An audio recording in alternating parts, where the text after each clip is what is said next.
各位喜欢兰花的朋友大家好，欢迎来到我的兰花频道。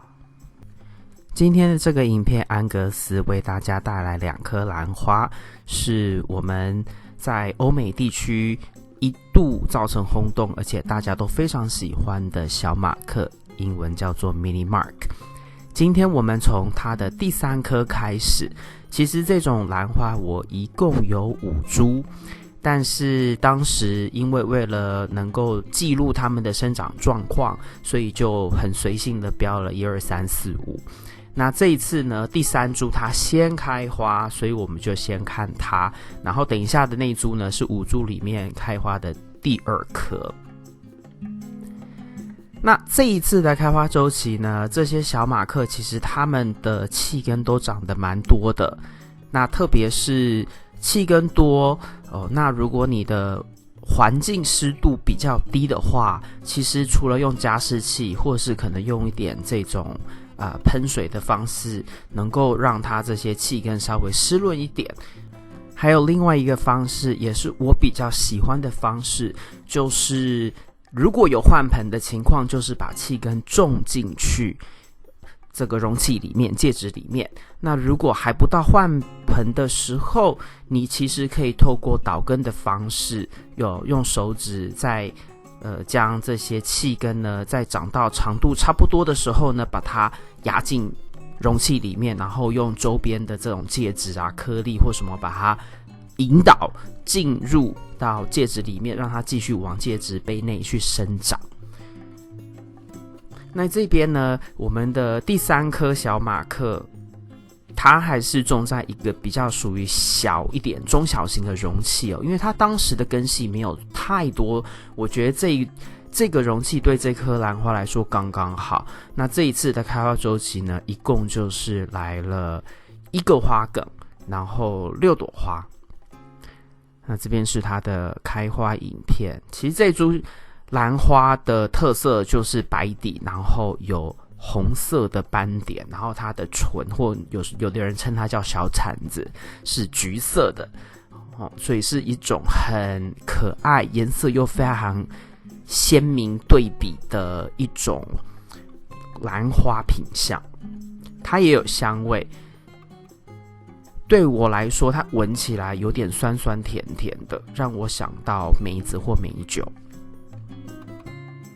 下一次你们在看到这株兰花的时候，应该会是种在不同的容器，因为我打算呢，也是为这一株兰花进行一个换盆搬家的动作。我觉得这株兰花的根系的状况，我觉得适合能够种到一般的这种8到10盎司的杯子里面了，就是一般的这一种我使用大的塑胶杯的大小。那底座这个就是蓝色它的外杯，用来阻隔阳光用的。那我只是因为影片的关系，我就把它反过来架高，给你们看一下它一些其他气根长得有多长。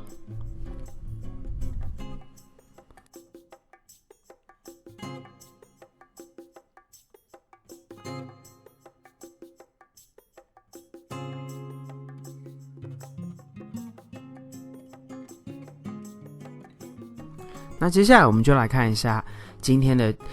另外一株迷你马克。那这一颗是我5颗里面的第1颗。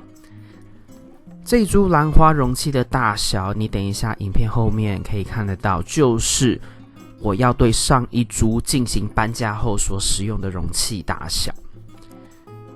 这一株因为是容器比较大，那之所以会这样，是因为它当时呢，它的气根就稍微多一点，或者是根系稍微多一些，所以我就选择比较大的容器来种植。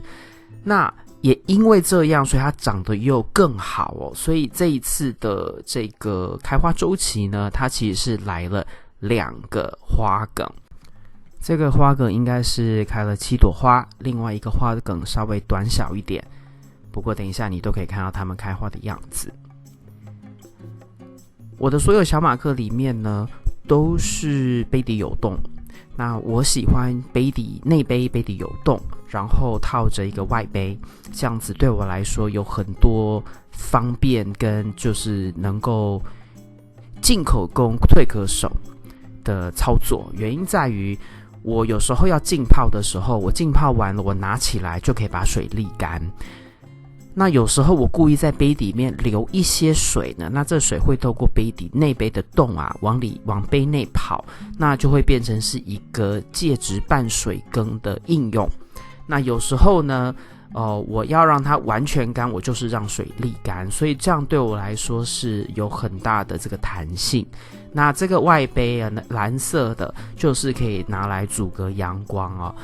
这样就可以减少或避免掉杯内因为阳光照射而产生青苔不美观。那青苔的生长周期呢，其实很短哦，所以它不会跟兰花造成太大的这种竞争养分的这种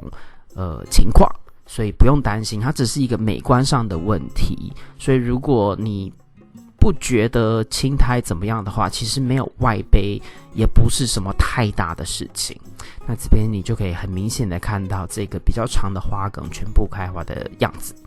我这个周期也是对它们的花梗就让它们自然的生长，没有特别去用铁丝或者是支架把它们架直架高因为它们摆放的位置呢，也刚好在兰花架子的边缘哦，所以其实自然下垂我觉得蛮好看的，我就没有刻意对它们进行花梗向上的引导。那这边呢，就是这颗兰花的开花影片，这边的特写是给你们看一下它花上面的小斑点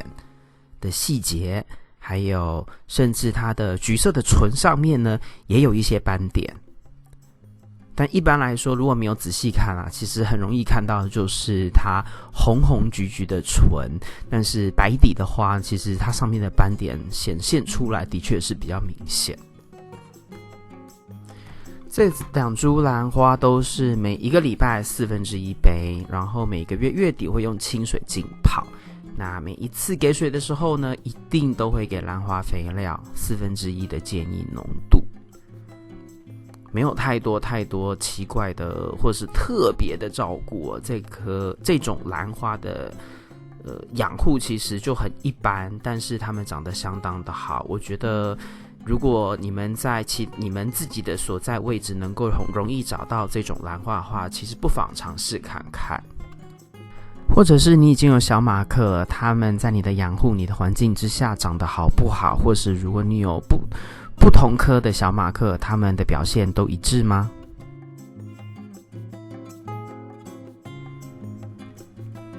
以上就是今天为您带来的影片。如果你喜欢这个影片，请帮我在影片的下面点个赞。如果你要继续与我一起学习怎么养兰，别忘记订阅我的频道并打开通知铃铛。谢谢您的观赏，我们下次再见。